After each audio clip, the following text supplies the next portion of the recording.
Voya microphone လေးရွေးချယ်စရာများနေတော့ကိုနဲ့ဘာနဲ့ကိုက်နေမှမသိဘူးဆိုတဲ့သူတွေအတွက်ဒီဗီဒီယိုလေးကိုကြည့်ပြပါအောင်နော်ပထမအဆုံးအနေနဲ့ Voya mini ကကြတော့သူကတီးတဲ့တော်တော်လေးကိုတေးသေးလေးနဲ့ပေါ့ပေါ့ပါရှိမယ်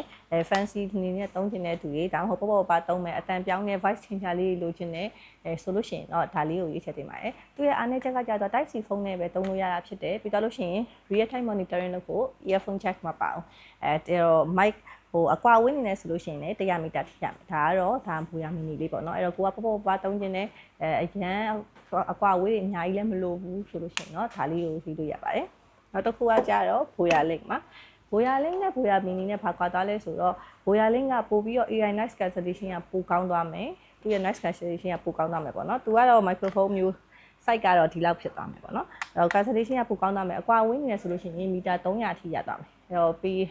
900လောက်ထိရတာပေါ့နော်အဲ့တော့တော်တော်ဝေးဥပမာ outdoor shooting တွေရိုက်မဲ့သူတွေဆိုလို့ရှိရင်တော့ဒါလေးကရွေးချယ်တင်ပါတယ်အဲ့တော့ကိုက professional ကြပို့ပြီးတော့သုံးချင်တယ်ဆိုလို့ရှိရင်တော့ Voya link လေးရွေးပါသူ့မှာက real time monitoring လုပ်ဖို့ earphone jack ပါတာဖြစ်တဲ့အတွက်ကိုကတခါတည်းအတန်သိနေရင်လည်း monitoring လုပ်လို့ရတော့ပို့ပြီးတော့အဆင်ပြေပါတယ်နောက်တစ်ခုအနေနဲ့ကကြတော့အခုနောက်ဆုံးပြပေးသွားမှာတော့ Voya Mic 2လေးပဲဖြစ်ပါတယ် Voya Mic 2လေးကကင်မရာနဲ့သုံးလို့ရတယ်လို့ Type C ဖုန်းအနေနဲ့လည်းသုံးလို့ရပါတယ် Lightning နဲ့သုံးမယ်ဆိုရင်တော့ဒုံငယ်လေးခံသုံးပေးဖို့လိုပါတယ်သူကလောဆင် Voya series မှာဆိုရင်ဈေးကြီးဆုံးပေါ့နော်ဘာထူးခြားသားလဲပေါ့သူ့မှာ onboard recording ဆိုတဲ့ function ပါတယ်သူ့မှာ 8GB memory ပါတယ်ပေါ့နော်အဲ့တော့ကိုကပြန်ပြနိုင်တော့တဲ့ file မျိုးတွေပါရိုက်တယ်ဆိုလို့ရှိရင် backup အနေနဲ့ recorder လေးအနေနဲ့သုံးမယ်ဆိုလို့ရှိရင်တော့ save ပို့ပြီးတော့ save ဖြစ်တာပေါ့နော်နောက်တစ်ခုကကြတော့ 32bit float ပါ 32bit float ကကြတော့အရန် high pitch ဖြစ်နေတဲ့အတန်မျိုးအရန် low ဖြစ်နေတဲ့အတန်မျိုးဆိုလို့ရှိရင်သူက balance ဖြစ်အောင်လုပ်ပေးရပါအဲ့တော့ဒီ function လေးကလည်းတော်တော်အဆင်ပြေပါတယ်အဲ့တော့ကိုက Voya mic တွေများနေတယ်ဘယ်ဟာရွေးရမလဲမသိဘူးဆိုရင်ကိုကပေါ့ပါလေးပဲသုံးပါ real time monitoring တွေဘာမလို့ fancy ဖြစ်တဲ့ function ဖြစ်တဲ့ voice changer တွေဘာလို့သုံးကျင်လဲဆိုရင်တော့ Voya mini လေးကိုရွေးပါ